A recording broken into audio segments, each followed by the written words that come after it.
Thank you all so much for joining us this evening. My name is Lauren Swartz, and I'm the President and CEO here at the World Affairs Council of Philadelphia. We are the region's largest, oldest, and strongest international nonprofit. Our mission is simple. We connect Philadelphia to the world, always striving to do it in a nonpartisan way. We have a variety of programs and services that we deploy in order to make connectivity for Philadelphia stronger. Speaker programs like the one we have tonight. We host over 25 delegations from 125 countries each year. We have a world travel program with 40 trips around the world every year. We offer professional development, teaching adults how to kiss, bow, or shake hands, or something altogether different, depending on who you are talking to and working with. We manage the Sister Cities program on behalf of the city of Philadelphia.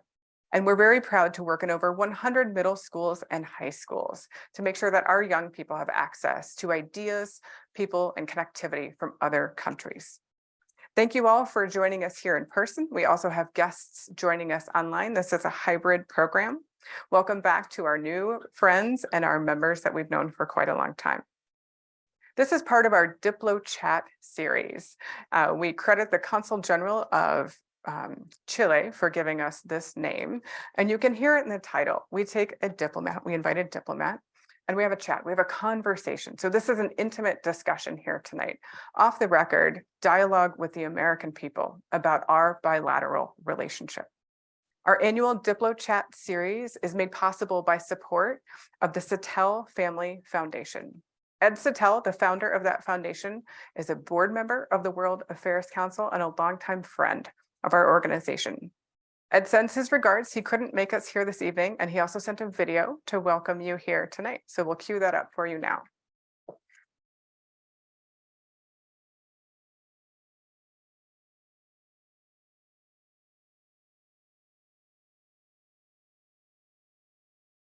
Good evening, everyone, and thank you for joining the World Affairs Council of Philadelphia, either in person or online, for tonight's meaningful event of the Sattel Family Foundation Diplochat series. The World Affairs Council is exceptionally good at two things. First, educating middle and high school students about global perspectives and cross-cultural skills in a nonpartisan way. And second, providing great adult educational opportunities to meet, hear, and to personally question leading government officials in the United States and other countries in the news. My name is Ed Sattel, and I have had the pleasure of being involved with the Council as a supporter and as a board member for more than 25 years.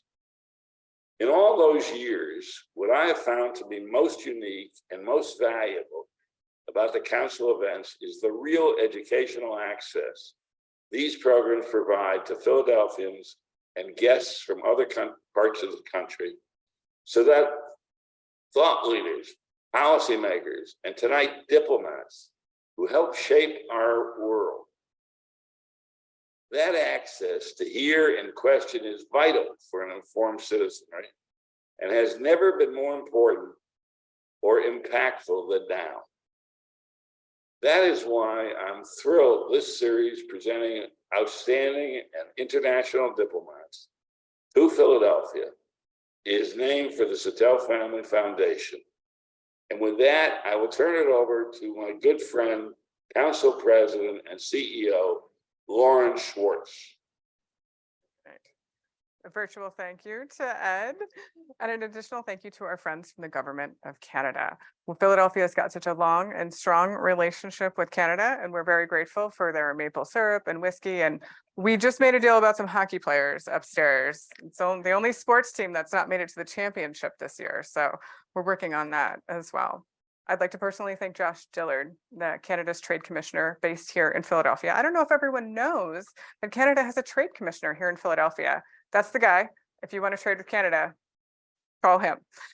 He's been an excellent partner to the World Affairs Council through many years, and is a critical piece of our infrastructure in this bilateral relationship that is most important to us.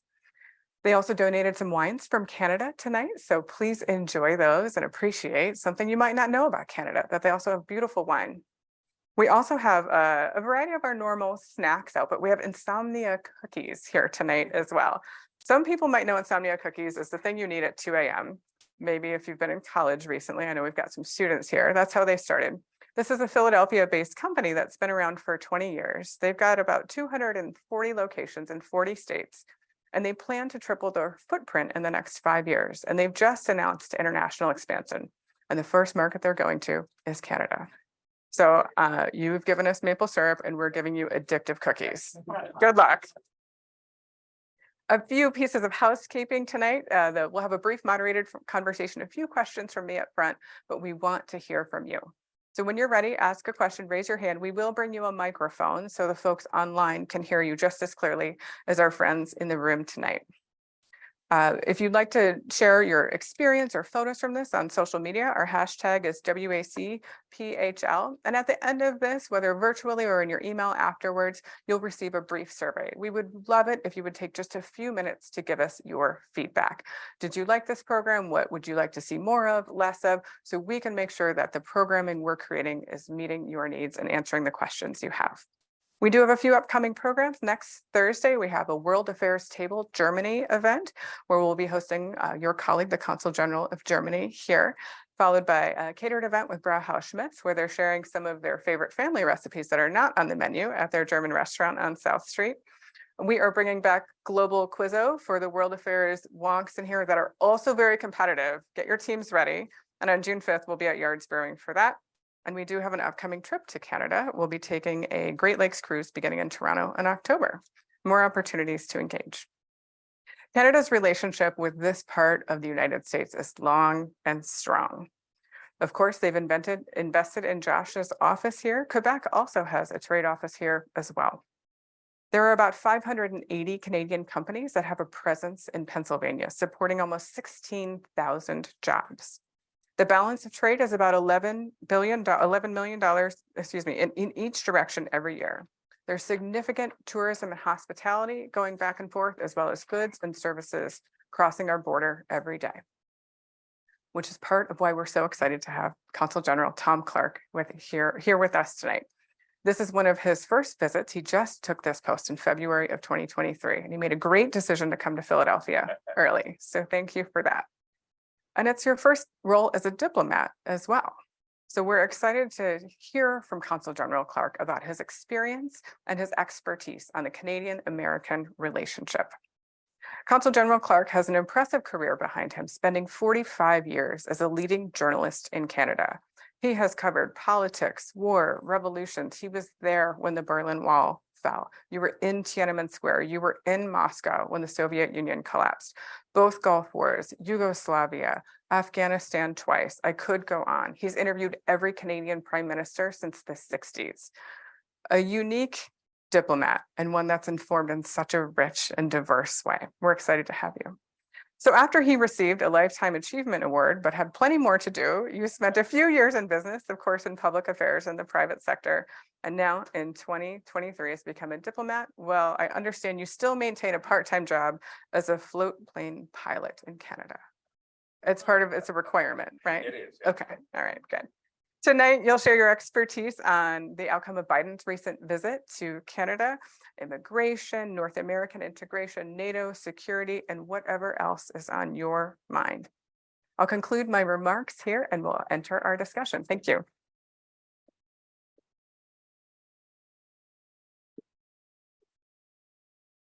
Thank you for joining us. Well, thank you. Did you get your maple syrup? Not Okay, we'll take care of that. Yeah, lots. We've got a guy. Yeah, I know a guy. Great. Yeah.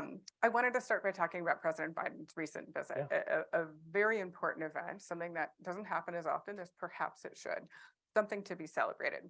After Biden's visit, there was a communique released afterwards that covered a lot of significant topics, right? Military modernization, the semiconductor industry, migration, the environment.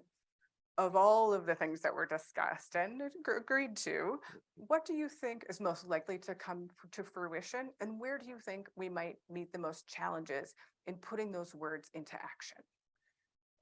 Great question, and just let me take this moment to say thank you to you. Thank you to all of you for coming this evening. This is a wonderful opportunity for me through the World Affairs Council to chat a little bit about the relationship. Let me delve right into your question. President Biden's visit, I just want to point out, there's actually a long-standing relationship with the president. His last trip as vice president was to Canada. His first international meeting, albeit on Zoom, was with Canada, and now he came. So as you can imagine, there's a lot of pent-up stuff to discuss and to animate. Specifically to your question, I think that so much of the focus of that trip was on a checkup on what we've already agreed to. How are we doing? Are we getting there? What do we have to do to make sure that that happens? But if you wanted to put it into some broad categories, a lot of what we agreed to had to do with the shared objectives of both countries. So you can imagine action on climate change was certainly a centerpiece. We struck a joint energy transformation task force that includes our deputy prime minister, so the second most important person in our parliament. And the whole idea is that we know that, you know, we've got different approaches to how we're dealing with climate change. In Canada, as you may know, we have a price on carbon. So that there is, the way it works is simply that when you go to fill up your tank, there is a tax, for lack of a better word, that's added on, which is the price on carbon, and then you get rebated the money. So you basically come out even in the end. But we've determined that that is the best way, the most effective way in bringing in behavioral change in terms of what you use. In other words, you can make a lot more money if you use a lot less gas. That's what it comes down to. So it's an incentivized system. But we know that there has to be a just transition as we go through this. Look, our biggest export to Pennsylvania is in energy. We are the biggest energy supplier to the United States, bar none. We are the biggest energy supplier in the world to the United States. And the biggest exports into Pennsylvania from Canada are oil and gas. So we're not, you know, we're not unaware of the fact that as we move to a transition, we've got to do it in a way that doesn't leave people behind or doesn't explode the economy or whatever. We think that can be done. We think it can be done in the timeline. So that's one of the things. And I think that that's probably going to be the challenging one, because it's a challenge for all of us to figure out how we do this. The easier one, and it goes to one of the goals and objectives of the Biden administration, and that is, as we're going through this period of time when there's geopolitical change, people are picking new dance partners for who they want to be with and so on. And we in North America are thinking, how can we reimagine our supply chains so that they are resilient and that we can withstand a shock like another pandemic or another war in Europe or another war in Asia, whatever it happens to be. And so one of the things, as you know, was the CHIP Act, basically to try and make the United States less dependent on foreign, meaning primarily Chinese, production of chips. And we know what happened when the chips sort of went into short supply. The car companies shut down. Can't build a car without a chip these days. As you can't build computers, you can't build basically any of the amenities of modern life has a chip in it. So we've set up a corridor between Canada and, in this case, into Albany, into New York. And that corridor is going to be there's going to be a lot of money going in there, billions of dollars going in there to create a semiconductor supply route. Some people who have looked at it say that it is soon going to be as expansive and productive and important as the Detroit-Windsor corridor, which is the busiest and most productive border crossing anywhere in the world. So much of the $2 billion a day that goes back and forth between Canada and the United States happens at that border crossing. So one little factoid that I didn't know until I started looking into this stuff was that when you make a chip, I always thought it was just a piece of cardboard with some writing on it, and you put it in your car and made your car go. Well, apparently that's not the case.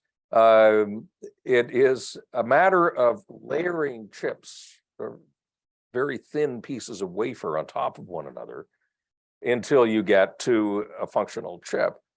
And you have to put a certain type of mineral between the layers. Turns out that 91% of the global supply of that mineral is in Canada. So when we're talking about cutting our dependence on foreign supplies for chips and semiconductors, it's a natural alliance between the two countries. We can do that. And I just say, and I don't want to dominate with this answer, but I just say that overall, I think that there's a feeling that, first of all, the countries share not only goals and objectives, but we share values. And that is the essence of what makes a good supply chain. People call it friendshoring, or nearshoring, or whatever you want to call it. But the reality is that your best supply chain is going to be not with somebody who calls himself your friend, because a friend today may not be a friend tomorrow. But it's somebody who shares your values, because values are constant. And if you take a look at the values that we believe in our country and the values that you have in the United States, they're perfectly aligned. We believe on the big level of the defense of democracy, the role of the state, and the obligations on the individual compared to the obligations on the state. All these things that we share in common in terms of our outlook is there. And then right down to the granular level where our goals and objectives are much the same. So, we bring, I'll just conclude this way, that for Canada to achieve its objectives, the road to success goes right through the United States. We can't get there from here without coming to the States. Your expertise, your capital, your brains, and your ambitions are going to help us get to where we want to go. But I would submit that the same is true the other way, that the American objectives and goals, the route to success in meeting those, that road runs right through Canada, whether it's because we have critical minerals, whether it's because we have the most educated workforce in the OECD, a whole host of reasons. But it really shows you the integration, not only of the economies, but even culturally and, dare I say, spiritually between the two countries. And that demonstrates itself in terms of how we do commerce together. So I'll leave it at that. Let's explore the values piece of this a bit more in the topic of immigration. We were speaking earlier and saying many people admire Canada from an immigration standpoint, certainly from the ease of how their system is working, say, compared to that of the United States, as well as the fact that Canada is celebrated for having some of the fastest growing population numbers in the G7 due to successful immigration and integration that comes with it. At the same time, your friends here in the United States are putting some pressure on Canada and our dialogue in asking to revisit the Safe Third Country Agreement. Just recently, the United States asked Canada to consider having Mexican nationals be required to get a visa before they would come to Canada to stem the refugees and immigrants and border crossings now coming from the north. So these feel like divergent stories on immigration in Canada. And it could be a question of values. Where do you think the Canadian people stand on the topic of immigration, and is the government aligned? I'll start with one example. When we started taking in refugees from Syria in that civil war and refugees from Afghanistan later, the way that we did it was that Canadians would apply to adopt a family or to adopt a refugee. And the problem we had was that there weren't enough refugees. And there were a lot of Canadians getting very upset. Where's my refugee? They'd say, come on, I've been on the list for 3 weeks now. I haven't seen anybody. So I think that, when you look at immigration through a community lens as opposed to a national lens, it's a different look and it's a different feel. And when you get the community adopting into it, as opposed to the broad strokes, I think that makes a real difference. We vastly increased immigration this year, and next year. Normally, we take in around 250,000 people a year. We've raised it to 500,000. So for a 3-year period, so that's 1.5 million people that we'll be taking in. A lot of that was done, well, most of it was done really to take care of the labor shortage issues. That we are taking in people to fill all the ranks of the labor shortage. So everybody from the best and brightest in the world to refugees just seeking a better life, but who can contribute to the economic success of the country. I think that in the Safe Third Country Agreement, and for those of you who may not be familiar with it, it is really just the arrangement between Canada and the United States that says that you, as not an immigrant, but as a refugee, you claim refugee status or asylum in the first country that you come to, and that is the country that you get sent back to if you try and leave. There was a problem in Canada because, you know, we've got a 5,500 mile border. Most of it is trees, and there's no fences. Sometimes the border runs right through the middle of a town. Other times, the only people on the border are moose and a couple of beavers. And so there was a problem with that agreement because it applied only to regular border crossings. So where you'd see a guard and this sort of thing. It didn't apply to those people who found a route through the woods. And there was one place called Roxham Road, which was in Quebec. And it had become rather famous among the refugee community as a place to go. You would be arrested when you got there, but you'd also be given new clothes. You'd be given food, a shelter, bus tickets, all that sort of thing. From on the Canadian side, that's been closed. That's been shut down. But in return, what we said to the United States is we will take 15,000 refugees from the Western Hemisphere. Read Haiti is really what we said. So we'll take 15,000 Haitian, I mean, not restricted to Haiti, but largely Haiti, in as a way of relieving some of the pressure that is coming from the Western Hemisphere. So that was how that negotiation ended up. The problem of, I think that there's a bigger problem in migration that we're facing. I mean, let me say something about the northern border, because this has come up once or twice, that people say, well, you know, we're beginning to see the same problems on the northern border that we saw on the southern border. Well, the numbers actually don't bear that out, not even close. We have found that while there is certainly some people who will go across, it is minuscule in terms of the actual percentage. You know, I mean, we're less than 1%, I think, is it, Megan? Something like less than 1% of the illegal immigration or irregular immigration into the United States. You don't have a problem on your northern border. The world has a problem with mass migration. Climate change is creating 1.5 billion refugees, climate refugees in the next 10 years. Where are they going to go?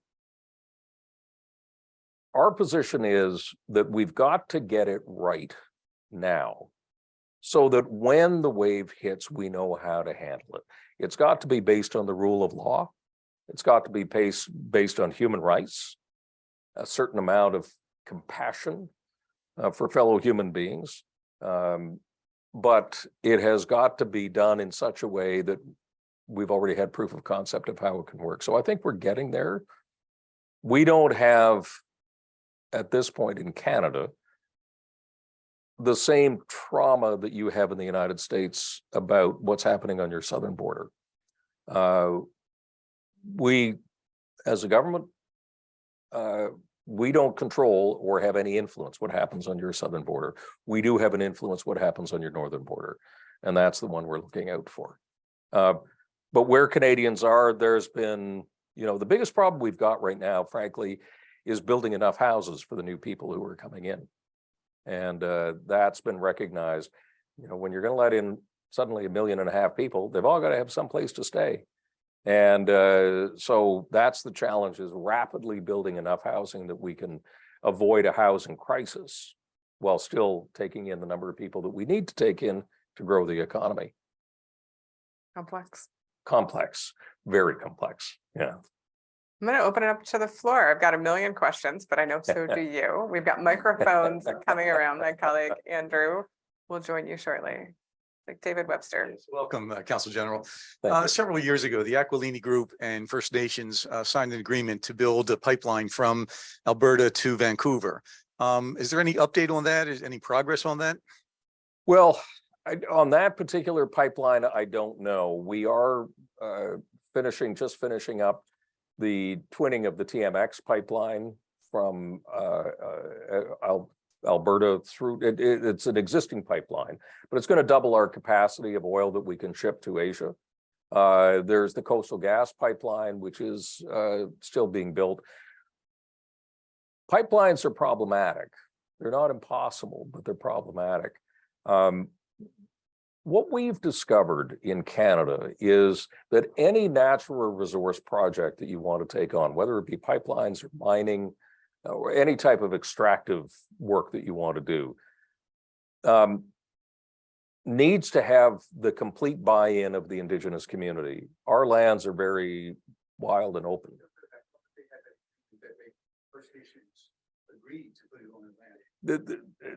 The complexity is that when you think you've got an agreement, then there's another group who says, well, wait a minute, I haven't been involved. It's a very complex area, but if you want to de-risk an investment, the first thing you do is not only get agreements, but give equity positions in extractive resources, or whether it be pipelines. It used to be that part of the agreement would be that you would say, well, we'll give jobs and training and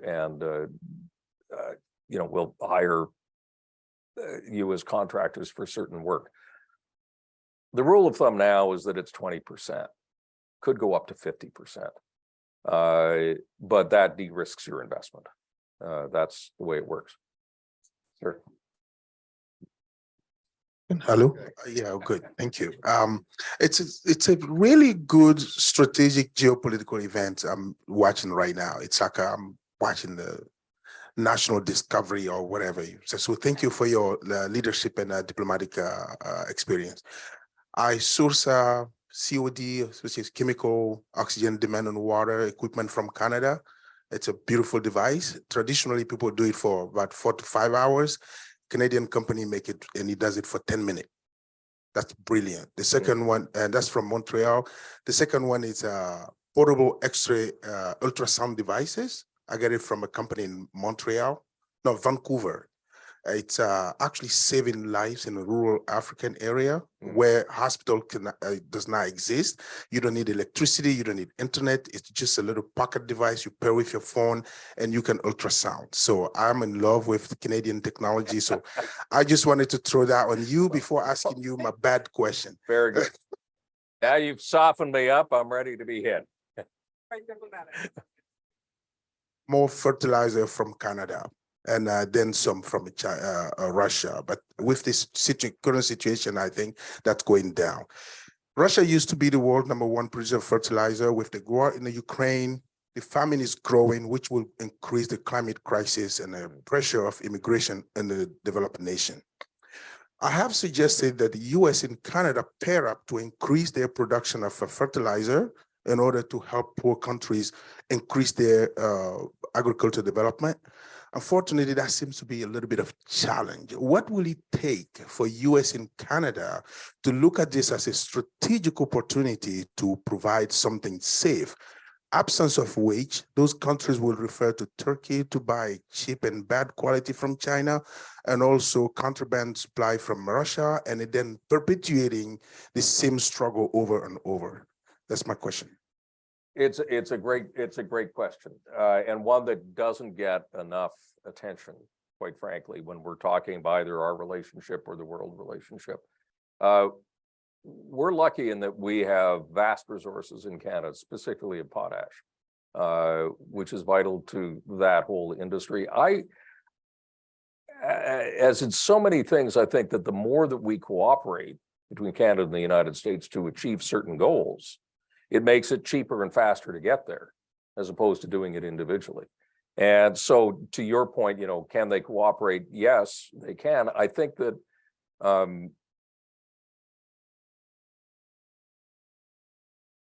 you have this situation whereby so many of the people involved in that supply chain, of course, are private corporations. And private corporations exist to make money, and they should.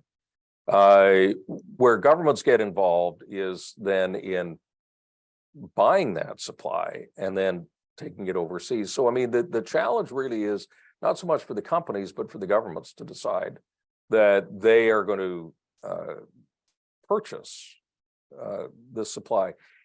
The complexity involved in that is that we also need fertilizer. We produce a lot of food, we export a lot of food. And, you know, even we export food to Africa. And it's in limited supply. So I think you're right in saying, why can't there be cooperation in order to make this work? Because that makes sense. It's, as with so many other things, I wish it was that easy, but it's not. But I think it's great that you brought this up, because it's one of the topics that I'm interested in that gets very little attention. So thank you. And I wish I had a better answer for you, but I don't, other than the fact that it's hard. It's really hard. Yeah. Thanks very much for joining us this evening. I wanted to follow up on your comments on climate change and the energy markets that you serve here in the States. Mhm. Years ago, the Canadian government was very much in favor of gas exports to the Northeast and New England, which are now threatened with being shut off because of climate change concerns. What is the Canadian government's posture with that policy? I think that certainly if you're talking about the northeastern seaboard of the United States, is that what you're talking about? So the future of that is actually electricity. There's a new power line coming down from Quebec that's under construction, the Champlain Hudson Express, that is going to deliver 20% of all the electrical needs of New York City. And it's only going to grow from there. So we have this vast store of hydroelectric power, and we're going to be building more. And the electrification of the Northeast is really what the future. And, you know, it's coming not only from Quebec, but it's coming from Newfoundland, which also has vast stores of hydroelectric power. So where that gas line issue lies, I honestly don't know. I wish I could answer more specifically for you, but I do know that the thinking of the Northeast, driven by very commercial decisions, by the way, we're not being virtuous. We're actually selling this and we're making money from it. But it also is providing the Northeast with a stable supply of energy that can be supplemented by other forms, whether it be wind or solar or anything else that you want to throw into the mix. But the base of it is going to be good, solid electrical power that is not going to dim out or go out because of the robustness of it. The future is electrification. Having said that, I will point out one thing that is very specific to Pennsylvania, and that is, you may have heard the issues with Line 5. This is a pipeline that brings Western Canadian crude through the United States, but back into Ontario, and it supplies Ontario and Quebec. That supplies virtually all of our feedstock for refining into aviation fuel and home heating oil and so on. There are 2 lawsuits against Line 5 right now that could shut it down pretty darn fast. And without commenting on the rightness or the wrongness of those suits, you should be aware, because Line 5 also carries most of the oil into Pennsylvania. And if Line 5 gets shut down, you'll see it right away here in Pennsylvania. So it's an issue for both of us on that. And I just wanted to point that out, that is probably a more pressing issue for all of us right now, to try and figure out that. And I'm not saying that Gretchen Whitmer is wrong in what she's doing, but we think we've got solutions to it that doesn't require the line to be shut down. That we also have an international treaty that we've invoked to make sure that the line stays open, but ultimately there's also a case in Wisconsin that could affect that.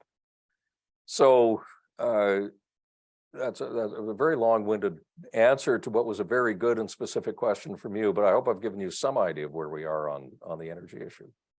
Thank you. Hi, we have a student question from a online student at our partner Trinidad East Town. They were really interested in hearing more about this Roxham Road refugee processing place in Quebec. Specifically, they want to understand more about the process of how refugees come to Roxham Road, and I guess why do they need to be arrested in order to get supplies? I think that ties into another question about, maybe you can speak more broadly. Students have questions about how does Canada approach human rights? Terrific. Well, thank you for the question. And I'll try to be very specific about what was called the Safe Third Country Agreement, which created this anomaly called Roxham Road, which it was at the end of a roadway. If you go north of Plattsburgh, New York, it was at the end of a roadway. You had to walk to it. And then you had to walk across some wilderness. And then on the other side, because there were 200 a day coming across from the United States, that we stationed police and Mounties on the other side because they had to be processed. And the way they were processed is that they were put under arrest. This is in what we called irregular migration. And but we didn't have the right, with our treaty with the United States, to turn them around and send them back to the states where they had claimed asylum in the first place. They had to go through the legal process, and that could take some time. And so, in that time, they had to be, we weren't going to leave them out on the street. So young mothers were given, boxes of diapers for their kids or food for their kids. If it was winter, they got coats so they didn't freeze to death, although some did on the way up to Roxham Road. So the deal at the end was this: we're going to shut that down. We're going to change the agreement so that Canada, and I guess it would obviously apply to the United States as well, can turn around somebody who does an irregular migration.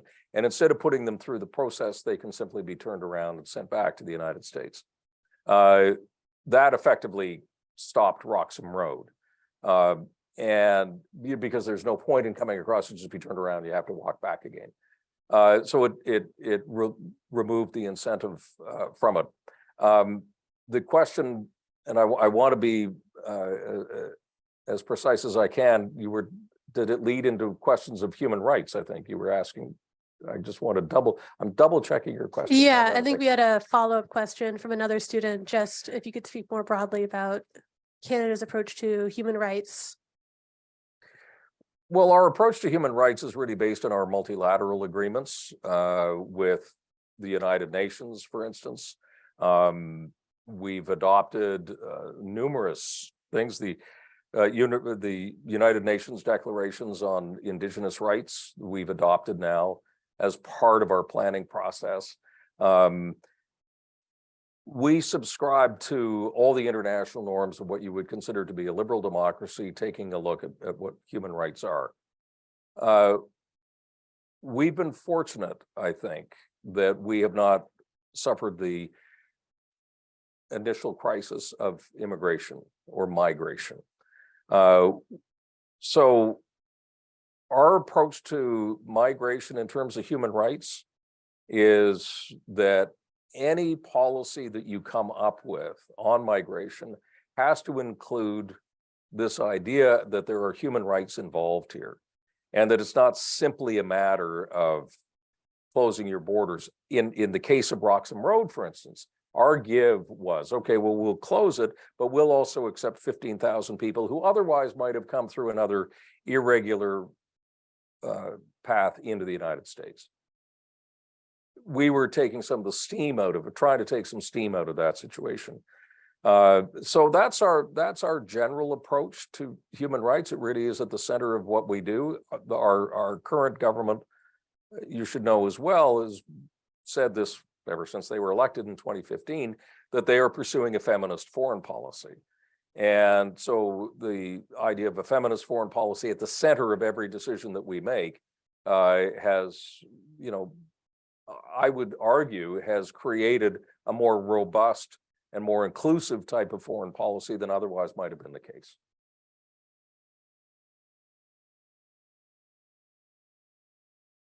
Thank you. You Thanks. spoke about building housing for refugees. Are these housing projects built in specific communities? And if so, is the Canadian government supporting these housing communities? And also, one more question. How are these projects funded? A great question, and I wouldn't want to leave you with the impression that we've figured this out. we're struggling with it like everybody else. No, we're not building communities for refugees. We're not building camps for refugees. As much as possible, we're trying to integrate them into communities across the country. We have, you know, I was saying earlier, and I wasn't being facetious, that people are actually demanding, you know, to take in refugees. And so you see this, I mean, some of the heartwarming stories, quite frankly, are places, remote places in Canada, you know, like Nova Scotia. I mean, it's remote, but the weather's okay, but it's remote. Our towns, whole towns will gather together and bring people in. So the approach has been rather, as I said, a community-based approach rather than building vast amounts of housing for refugees. But look, the problem we've got too is, you know, as it often happens in the United States or in other countries, we, you know, buy hotels and put them up in hotels until they can find their way into the communities. And, you know, we view part of our job is to facilitate that move into communities. How can we get them integrated into society as fast as possible rather than leaving them separate in a built community? So the funding for what we do, even though it's not a built community, the funding is government funding, but a lot of the money being raised in the community for individuals also supplements that. So people themselves, communities themselves, throw a lot of money on the table to say, you know, we'll get a house, we'll get furniture, we'll, you know, make sure that they have jobs and so on. And in the smaller towns, this is what's happening. There was a lovely, and I'll just throw in one story. There's a Syrian refugee who came, and he was a chocolate maker from war-torn Syria, and he knew nothing else except how to make chocolate. And so when he got to Nova Scotia, he was adopted by a town in Nova Scotia. He started making chocolate, and he called it Peace by Chocolate. And it's now so famous that on most of our missions, like when Joe Biden came to Ottawa, he was given a bar of Peace by Chocolate, and that Syrian refugee was in the reception line to meet the president. So that sort of is an example of sort of our outlook on it. Reminds me of the Come From Away, the Broadway show that featured the town called Gander. Right. Just amazing, that took in people who were stranded on a 9/11 flight for many, many days. I don't know if anyone had the opportunity to see it, but it's so emblematic of what you're talking about. And really, it's one of the best pieces of cultural diplomacy that I've ever had the chance to see in my work. I mean, there's a very good movie that was made about that. I was on an airplane, you know, flying recently. Okay. It's a great story. And if I could just share something. Hey, very Mitch, quick. one second. Oh, I'm sorry. That's okay. Question? We've got a question back here, and then we'll bring the mic up front. Sure, thank you. Henry. I just want to add, I was in Newfoundland, St. John's, and this is not a question, but everywhere in St. John's, there's Come From Away merchandise, and like a yoga studio will have like Come From Away package. So because it's huge in Canada. But my question is, it's gonna be a lot easier for you. No trick questions. That's okay. You're being journalist for so long, and now you're a diplomat. Is the transition easy? Is it hard? Are there times where you want to swear but you cannot? Because you're Canadian. Canadian can be impolite. I'm never allowed out by myself.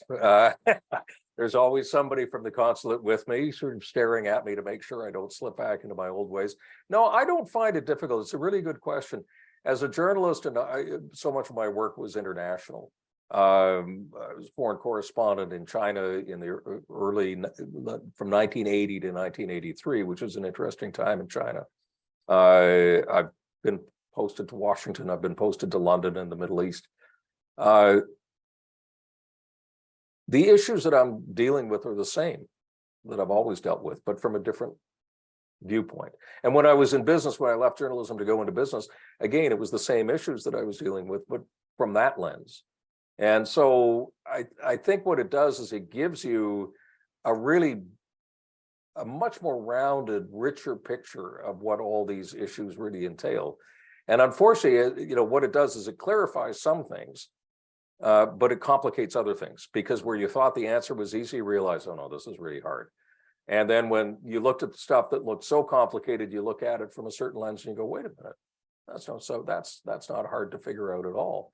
So it's been wonderful for me to sort of have that 360 vision on the issues. But the issues for me all my life, I've always dealt with questions of war, peace, and prosperity. And that's still what I'm dealing with. Well, not war, not yet anyway. I mean, we're not, don't worry, even though we control the Philadelphia cultural community, and let me expand on that for a minute. The opera, the orchestra, the Museum of Art, the Walnut Street Theater, Burns Foundation, Philly's manager. all controlled by Canadians. That's why they're And I all just so want to nice. say, when we activate them, Art for everyone. Yeah. That's how we're going to prevent war and baseball. That's a debatable question.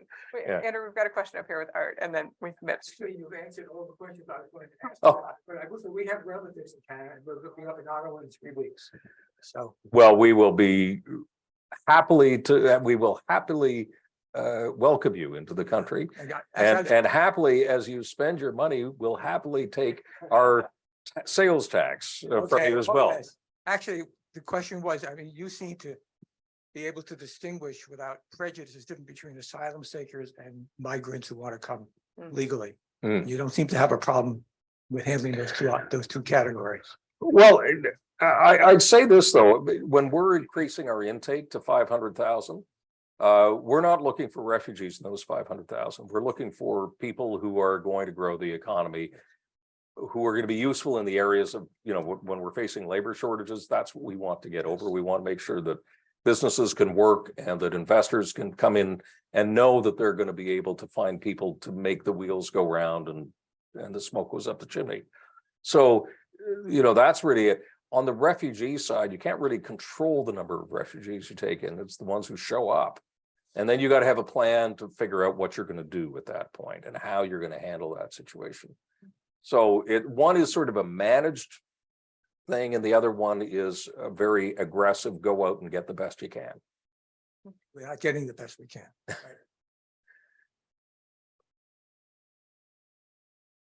I'll keep this short. I also want to thank the Canadians. My wife and I have a special connection, particularly with Toronto. And we have relatives there. And my wife spent a lot of time growing up there. But we believe in history and learning from history. One of the things that Canada did when certain ships from Germany and so forth were trying to get here in the US, sadly, some of them were turned away. Some were sent back. Yep. But some of those refugees ended up going to Canada. And at that time, those people wanted to settle in Toronto. And they said, no, we're sending you out to Calgary. And they were very sad in the late 30s about going to Calgary. But then they learned about oil in Calgary. And they thanked the Canadian government for that. But I wanted to say thank you for that. Well, Not that's really a question, but it's very kind of you. I mean, initially, when we were taking in Ukrainians in the 1920s, we've got the largest Ukrainian diaspora in the world, in Canada. We were offering free land out in Saskatchewan. And the Ukrainians who took the free land thought, nice farmland, I guess, you can put a cow on it and it'll be fine. But then one day, one of the Ukrainians put a pole in the ground. All of a sudden, oil came up. And so they were very happy they accepted land in Saskatchewan, I can tell you. that's great. Yeah. Thank you. Great, Mitch, thanks. there's a question right next to you. Thank you. I want to put in a plug for Canadian consuls. spent most of my life in Buffalo, which is a very active cross-border trading town. And we had a wonderful connection with the Canadian Consul General. Now, that consulate is no longer there, unfortunately, but I think that it's helpful to know that if you're seeking to source material in Canada, to export to Canada, or to Canadian companies seeking to come to the US, the trade division, the various trade divisions within the Canadian consulate can point you to the right direction or help you directly. And it really scrapes away layers and layers of poking around in phone books and online by yourself. And they've always been extremely helpful. And one of the things that in the about 10 years that I worked with a group and then a company that was involved with cross-border trade is, as many of you know, Canada's not another state. It's a different place. And we had to say the same things to our Canadian clients. The US is different and kind of edge things around that way. But there are such strong bonds between the countries, and the Canadian consulate has always been just incredibly helpful to people. You just have to keep poking around till you find the right person, and they will direct you and they will help you. The only thing I'd say is that we do have a trade representative in Buffalo. Linda does a terrific job for us. So no, we're still very active in Buffalo. Yeah. And as I said to you earlier, we consider Toronto to be a suburb of Buffalo. And happy for it, right? Toronto, they're good. Now people go to Toronto for a wild time. I believe the gentleman on your left has a question as well. Thank you, and thank you for a very nice talk. Quick question, as a major fossil fuel producer, what is your approach to COP28? And is Canada on track to achieve net zero by 2050? Are we on track? We are.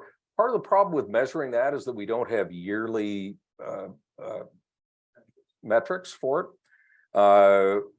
It is going to be challenging for sure. As we get better at measuring stuff too, this is the problem. Because when when all of us committed to this at the beginning, none of us really had a good line of sight on methane. Now we do. And we realize how much methane is getting out there, which sort of skews the calculations about how quickly and effectively you can get not only to 2050, but to 2030, which was our first marker. In terms of our approach, we're pretty settled in our approach. We're pretty settled on the dates and the timing. We're pretty settled on the way that we're dealing with it, which is putting a price on carbon. The way it works in Canada is that you can have a federal price on carbon, or if as a province, like a state, you're doing your own version of that, that's fine too. If you go with a provincial plan, your consumer's not getting the money back, which is the advantage of the federal plan. But I don't think that we're looking at any major changes in where we want to go. The real challenge is going to be, how do you accelerate it? But how do you do it in a way that is still fair and just to the people working in that sector? And how do you do it by, preserving the competitive advantage and keeping productivity in mind the whole time? And how do you remain competitive as we go through this process? That, I think, is going to be the challenge. But Canada's not going to change fundamentally the direction that we're moving in right now. I want to make sure we have a moment to talk about security and Yes. global security and Canada's role. As we look around the world, we see Russia, Ukraine, you've mentioned Haiti, we're watching events in Sudan unfold. Everybody's watching China all of the time. Everyone thinks China's watching all of us all of the time. And of course, Canada is a member of NATO and a close ally to the United States, obviously. And you said all roads to success lead through the US, right? Right. And the US has a lot of entanglements around the world. We don't have enough time to get into all that. So let's stick with NATO. Is NATO satisfied with where Canada is positioned on its defense and military approach? And on the flip side, is Canada satisfied with the state of NATO today? Last question first. Yes, we're satisfied Okay. with the state of NATO. We're satisfied with the expansion of NATO. We welcome the Scandinavian countries joining. We think that's a big step forward. We are very involved in NATO missions. We're involved in every NATO mission, including, supplementing the Home Guard in Latvia. I mean, we have a whole battalion sitting in Latvia. I don't mean they're sitting in Latvia. They're very active in Latvia. Noted. But we've trained. I think the latest count was we've trained 35,000 Ukrainian troops. But that goes back. We started training back in 2015 for this. So we've been actively involved in that process as well. Is NATO happy with us? Well, NATO's not happy with any country that is not meeting what it considers to be the 2% of GDP for defense. Since 2015, since the election of this government, and I'm saying this in a nonpartisan way, by the way, this is just facts. We've increased our defense spending by 70% since 2015. We have just bought 88 F-35 fighter jets. We're spending $14 billion on upgrading NORAD, which incidentally is the only binational command, military command anywhere in the world. There's no other two countries that have a binational military structure. We do with the United States, but we're spending $14 billion to upgrade not only the radar systems as they exist, but also building over the horizon technology that is going to be the best in the world.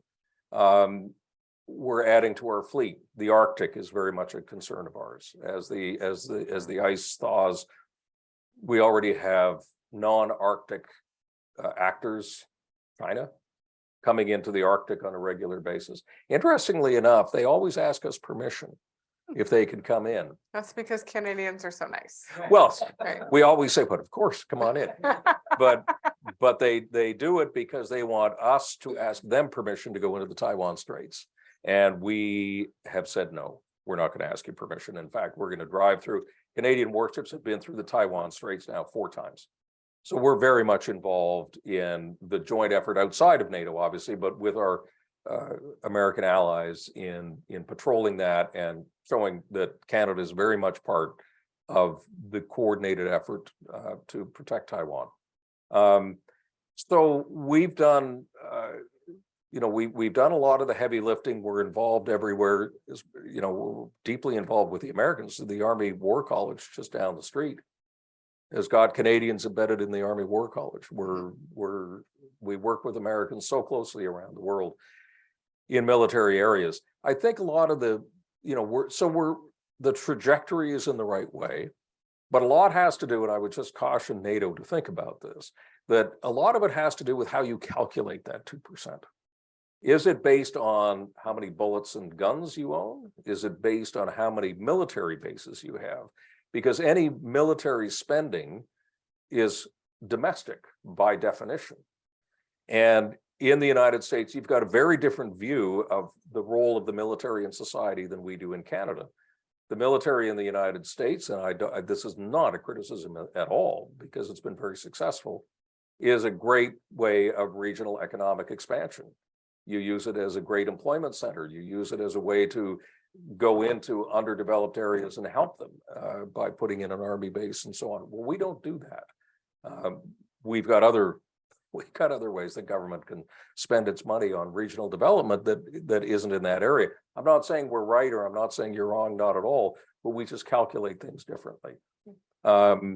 There's no question that the last couple of years, the war in Europe, the tensions with China, the instability in the Caribbean and other places have really brought home the fact that the question of security, North American security, I would venture to say, is not only top of mind, but is probably, moving up the charts very, very quickly. I just say too, that our involvement outside of NATO, but with the United States, we've got a thing called Operation Carib, where we were very closely with the United States, but we're on a daily basis interdicting off the shores of the United States. Canadian warships are involved in that process. So, we're certainly not laggards in the area of military intervention or what we're contributing. But you can see that since 2015, we've increased our spending by 70%. And the projections ahead are not for a decline in that. Projections are ahead for continued growth as we update our naval fleets, as we build the infrastructure for the F-35s, because the whole infrastructure of how you deal with the highly technologically advanced jet like that is very different from the F-18s that we have right now. So there's a lot of spending ahead. Yeah. That sparked many more questions. Unfortunately, I was noting Arctic and many things. Unfortunately, we are out of time. This hour always goes so quickly. Please join me in thanking Consul General Clark. Thank you.